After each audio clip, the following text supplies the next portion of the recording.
ಬೆಳಗಾವಿಯಲ್ಲಿ ಶಾಲಾ ಮಕ್ಕಳಿಂದ ಎಸ್ಐಆರ್ ಮಾಡಿಸಿದ ತಹಸೀಲ್ದಾರ್ಗೆ ಸೋಕಾಸ್ ನೋಟಿಸ್ ಜಾರಿ ಮಾಡಲಾಗುವುದು ಎಂದು ಜಿಲ್ಲಾಧಿಕಾರಿ ಮೊಹಮ್ಮದ್ ರೋಷನ್ ಹೇಳಿದರು. ಬೆಳಗಾವಿಯಲ್ಲಿ ಸುದ್ದಿಗಾರರೊಂದಿಗೆ ಮಾತನಾಡಿದರು. ಮಾಧ್ಯಮಗಳ ಮೂಲಕ ಶಾಲಾ ಮಕ್ಕಳಿಂದ ಎಸ್ಐಆರ್ ಮಾಡಿಸಿರುವುದು ನಮ್ಮ ಗಮನಕ್ಕೆ ಬಂದಿದೆ.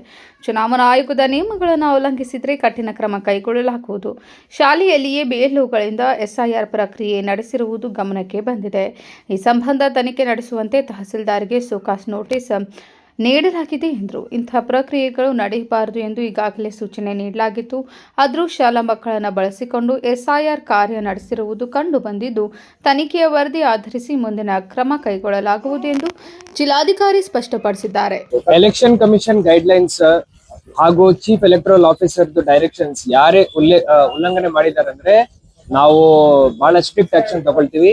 ಈಗಾಗಲೇ ಅದು ಏನು ಮಾಧ್ಯಮದಲ್ಲಿ ಬಂದಿದೆ, BLO ಶಾಲೆನಲ್ಲೇ ಮಾಡ್ತಾ ಇದ್ದಾರೆ SIR ಪ್ರಕ್ರಿಯೆ ಅಂತ. ತಹಶೀಲ್ದಾರ್ಗೆ ಡೈರೆಕ್ಟ್ಲಿ ಶೋಕಾಸ್ ನೋಟಿಸ್ ಇಶ್ಯೂ ಮಾಡಿದೀವಿ. ಅಂಡ್ ನಿನ್ನೆ ಮೀಟಿಂಗ್ ಮಾಡುವಾಗ್ಲೂ ಹೇಳಿದೀವಿ, ಈ ತರ ಮನೆ ಮನೆಗೆ ಹೋಗೇ ಮಾಡಬೇಕು, SIR ಎನ್ಯುಮರೇಷನ್ ಫಾರ್ಮ್ ಡಿಸ್ಟ್ರಿಬ್ಯೂಟ್ ಮಾಡಬೇಕು. ಸೊ ಬಹಳ ಸ್ಟ್ರಿಕ್ಟ್ ಆಕ್ಷನ್ ತಗೊಳ್ತೀವಿ. ಅಂಡ್ ಮುಂದಿನ ದಿನಗಳಲ್ಲಿ ಈ ತರ ಮತ್ತೆ ಆಗದಂತೆನೂ ನೋಡ್ಕೊಳ್ಳೋ ಜವಾಬ್ದಾರಿ ಜಿಲ್ಲಾಡಳಿತ ಇರುತ್ತೆ, DO ಆಗಿ ನಂದು ಇರುತ್ತೆ. ಆ ಜವಾಬ್ದಾರಿಯನ್ನು ನಾನು ವಹಿಸ್ತೇನೆ. Vinod Kolkar, KMM news, Belagavi.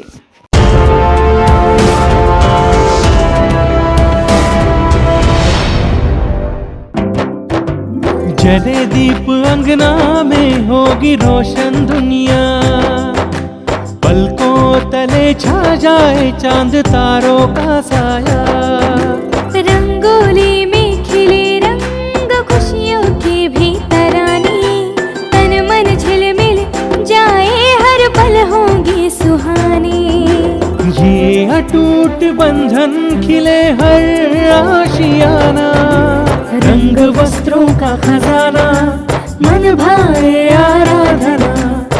आराधना मारुति गली बेलगाम, मन भाए आराधना।